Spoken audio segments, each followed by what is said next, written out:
पीले दांत वाली बहू। रंजना कभी ब्रश नहीं करती थी।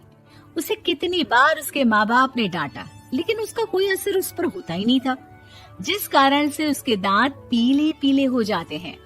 शादी के बाद अरे बहू, वैसे तो तुझ में कोई कमी नहीं है, पर तेरे दांत इतने पीले कैसे हैं बेटा? कैसे मतलब? कोई सर्जरी थोड़ी ना कराइए। वो तो क्या नाम, मैं ब्रश नहीं करती थी तो पीले हो गए। अब क्या करूं? आप कहें तो लाल करवा लूं या फिर काले? यार ये क्या है, क्यों माँ से लड़ रही हो? लड़ रही हूँ?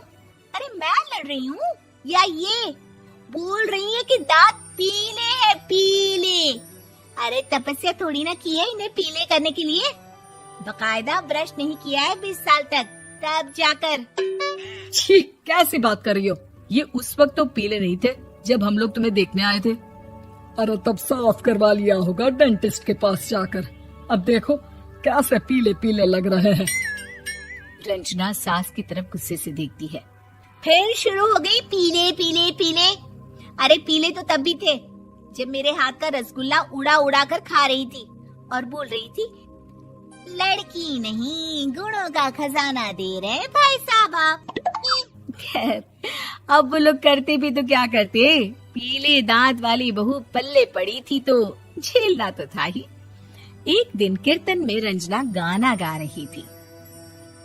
अरे कमला बहन, माँ का द्वार है, यहाँ तो सब शुद्ध होकर आते हैं, फिर अपनी बहू को ब्रश भी नहीं करवाती तुम। दूर से पीले पीले दांत भक्ति में बाधा उत्पन्न कर रहे हैं।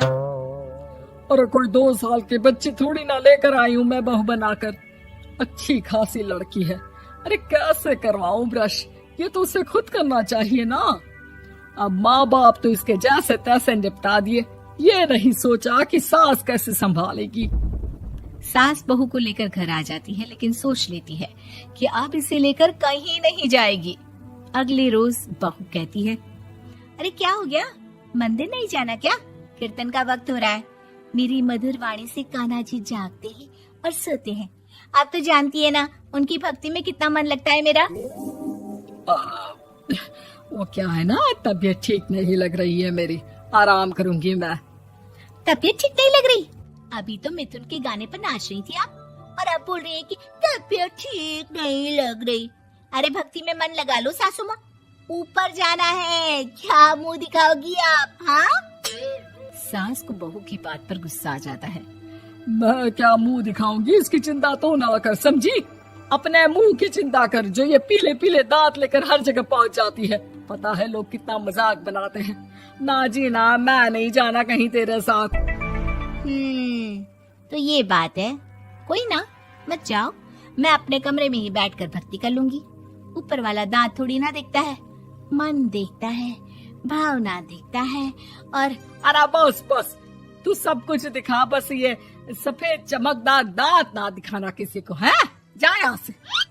बहू को सास की बात का कोई फर्क नहीं पड़ता, वो तो जैसी थी वैसी ही रह जाती है।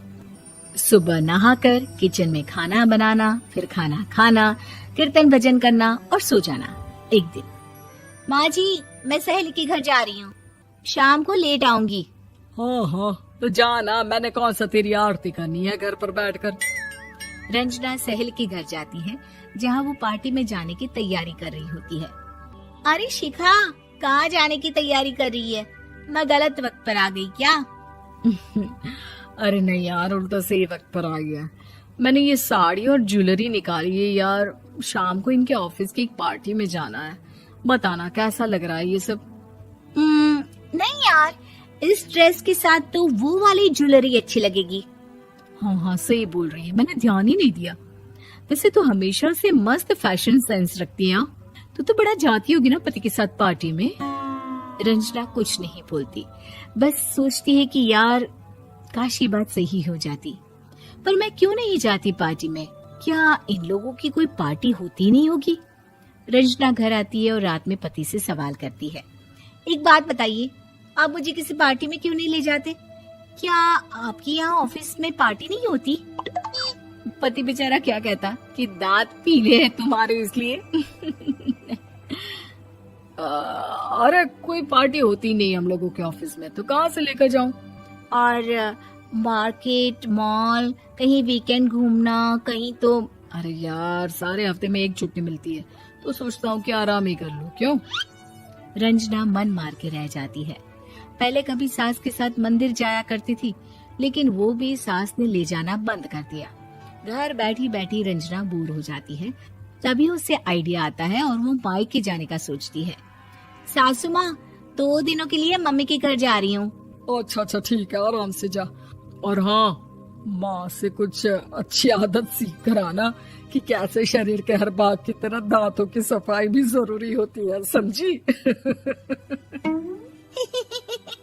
शुरू हो गई ना आप। वो लोग आपकी तरह नहीं है कि छोटी छोटी बात का बतंगड़ बना दे। उन लोगों के लिए मैं मायने रखती हूँ, ना कि मेरे पीले पीले दांत। रंजना माँ को बिना बताए उन लोगों को सरप्राइज देती है, लेकिन जैसे ही वो दरवाजे पर पहुंचती है, अंदर देखती है कि घर वाले कहीं जा रहे होते हैं। अब माँ, काश रंजना दीदी के दांतों वाली प्रॉब्लम नहीं होती, तो वो भी हम लोगों के साथ चलती ना बुआ जी की बेटी की शादी में। हाँ बेटा, लेकिन अब उसे कौन समझाए कि उसको उसके पीले दांत नहीं दिखते, लेकिन उसके आसपास के लोगों को कितना एम्बैरेसिंग फील कराते हैं। मुझे तो कितनी बार उसके स्कूल की टीचर ने शिकायत की कि उसके साथ कोई लड़की बैठना भी नहीं चाहती, और ना ही कॉलेज में कोई उससे बात करना चाहता था। लेकिन पता नहीं क्यों उसे ये बात समझ में ही नहीं आती। कोई कमी नहीं है उस लड़की में, बस यही कि दांत पीले हैं। वो तो भला हो जीजा जी और उनकी माँ का, जो दीदी को जैसी है वैसे ही रखा हुआ है। रंजना को अपने घर वालों की बात सुनकर बहुत दुख होता है। वो सोचती है कि वो क्या करे, लेकिन फिर वो सीधा डेंटिस्ट के पास जाती है, अपने दांत चमकाती है और कसम खाती है कि वो रोज ब्रश करेगी। अरे क्या हो गया? तुम तो 2 दिनों के लिए गई थी ना, पर कोई ना, अच्छा है, चलो आ गई तो। रंजना सास के सामने आकर खड़ी हो जाती है और पूरी स्माइल करती है, उसके चमकदार दांतों को दिखाती हुई। हैं? चले मंदिर। माँ, मुझे माफ कर दीजिए, मैंने आप लोगों को बहुत एम्बैरेसिंग फील करवाया। मैं आज से रोज ब्रश करूंगी।